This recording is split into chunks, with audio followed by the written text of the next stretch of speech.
എന്തായാലും എനിക്ക് ആ മുറി ഒന്ന് തുറന്നു കാണും.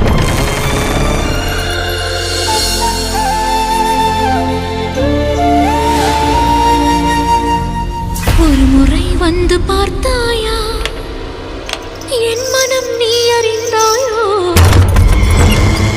വിലക്കപ്പെട്ട മുറിയായിരുന്നു അത്. തെക്കിനി ഇനിയിപ്പൊ എന്തൊക്കെയാ വരുന്നതെന്ന്. എന്തൊക്കെയോ ദോഷങ്ങളുള്ള വീടാണ് അഖിലൻകുട്ടി ഇത്. അനുഭവജ്ഞാനം കൊണ്ടും പിന്നെ തന്നോടുള്ള വാത്സല്യം കൊണ്ടും പറയാണ് ഇതിന് പരിഹാരമില്ല. നാഗവല്ലി എന്ന കഥാപാത്രത്തിനോട് തോന്നിയ സിമ്പതി പിന്നൊരു എമ്പതിയായി മാറി. തീക്ഷ്ണമായ ഒരുതരം തന്മയീഭാവം.